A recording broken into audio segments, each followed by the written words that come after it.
안녕하십니까? 인생의 복잡한 문제들을 말씀으로 단칼에 해결해주는 김종근 목사의 쾌도 남마입니다.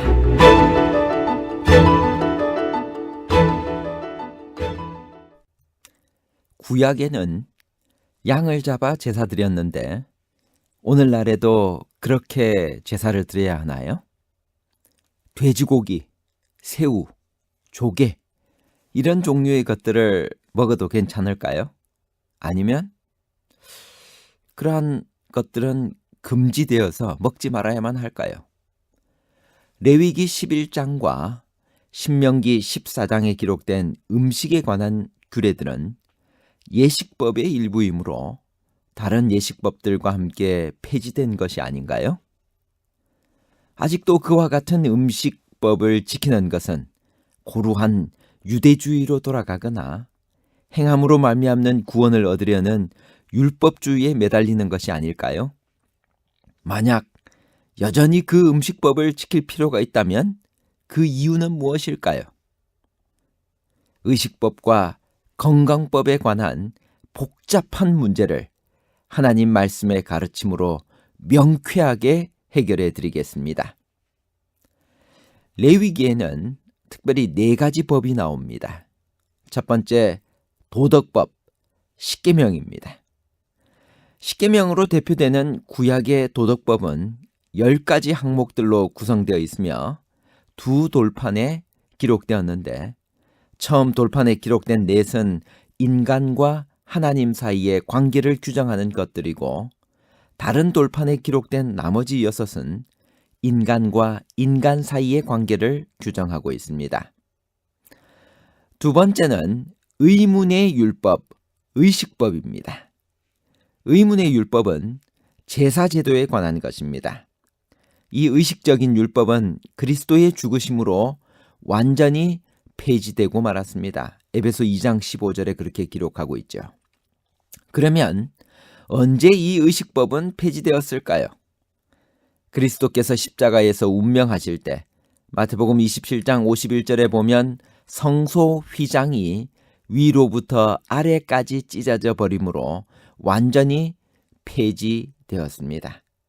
그 제사제도가 상징해 왔던 그 표상들이 그리스도의 죽으심으로 실체화되었기 때문에 더 이상 제사제도법은 필요 없게 되었습니다. 그러므로 의문의 율법은 그리스도의 죽으심으로 무익하게 되어 폐지되고 말았습니다. 세 번째는 건강법입니다. 건강법은 제조회사의 자동차의 사용 매뉴얼처럼 창조주의 인간 존재를 위한 건강 매뉴얼인 만큼 천연법, 곧 하나님께서 손가락으로 자기의 법을 모든 신경, 근육, 기관에 쓰신 법이라고도 할 수 있습니다. 따라서 이 법들을 도덕법처럼 순종해야 합니다. 따라서 하나님께서는 건강법을 통해서 도덕법의 차원과 마찬가지의 순종을 요구하고 있습니다. 건강법은 오늘날도 폐지되지 않고 여전히 유효합니다. 네 번째는 이스라엘 국법입니다.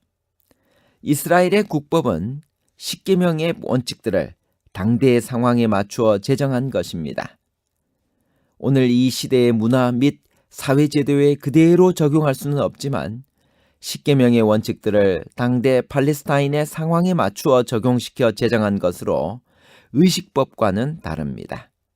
정의 구현과 사회 질서를 구현하기 위하여 실정법은 시대적 상황에 맞추어 끊임없이 개정하여 갑니다.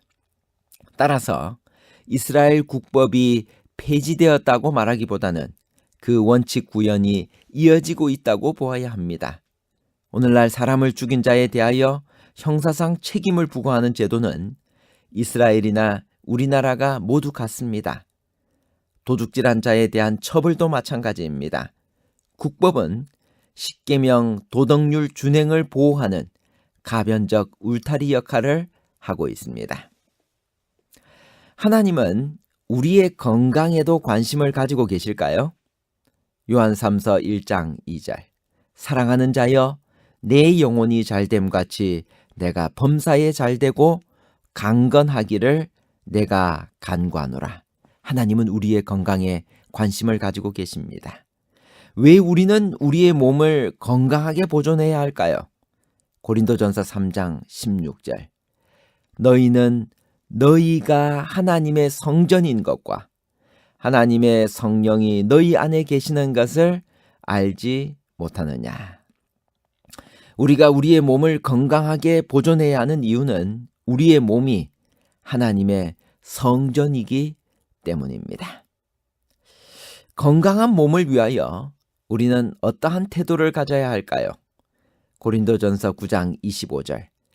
이기기를 다투는 자마다 모든 일에 절제하나니 그들은 썩을 승리자의 관을 얻고자 하되 우리는 썩지 아니할 것을 얻고자 하노라.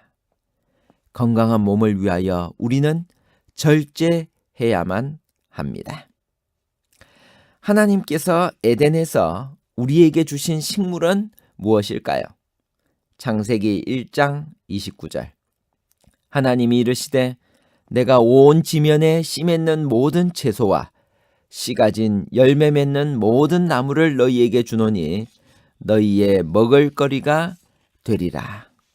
하나님께서 에덴에서 사람에게 씨 맺는 모든 채소와 씨 가진 열매 맺는 모든 나무를 식물로 주셨습니다.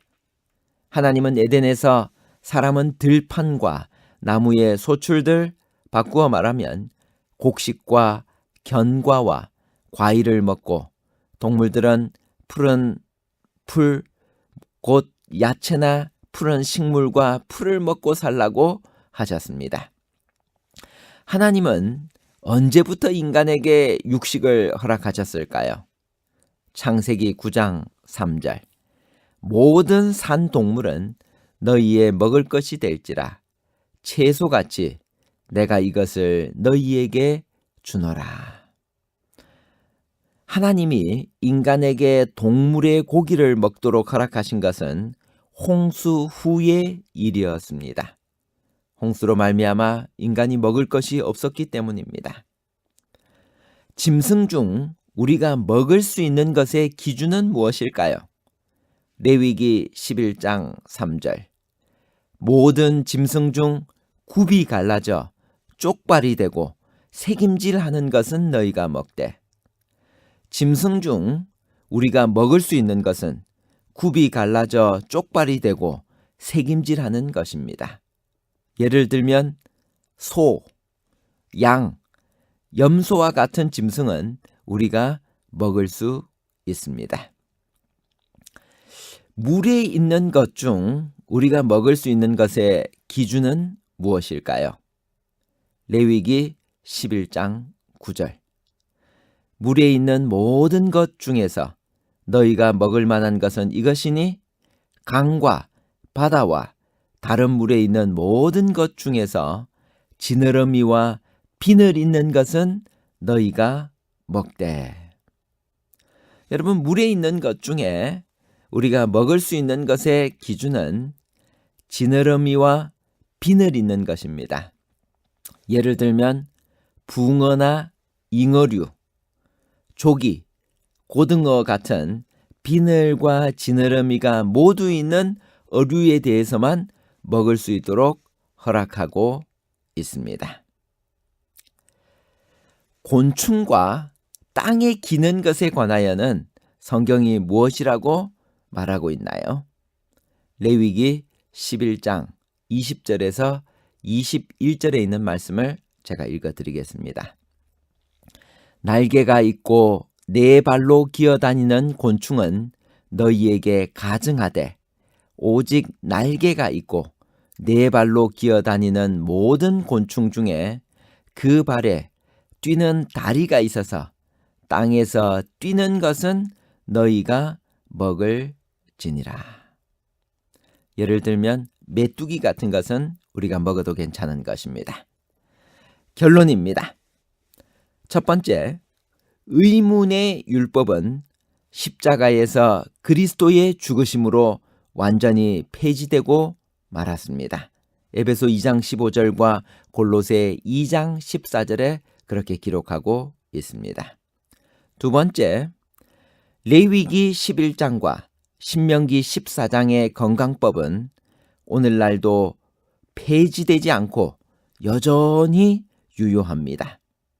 그리고 홍수 이후에 제정된 이 식사법을 지키는 것보다 더 건강에 좋고 더 아름다운 것은 태초의 식사법, 곧 완전한 채식으로 돌아가는 것입니다. 세 번째, 우리의 몸은 하나님이 거하시는 거룩한 성령의 전입니다. 그래서 우리의 몸속에는 아무 것이나 먹어서는 안 되는 것입니다. 레위기 11장과 신명기 14장에 가르쳐 주신 그 규정대로 오늘날도 우리가 살아야만 할 것입니다. 고린도전서 3장 16절, 너희는 너희가 하나님의 성전인 것과 하나님의 성령이 너희 안에 계시는 것을 알지 못하느냐. 감사합니다.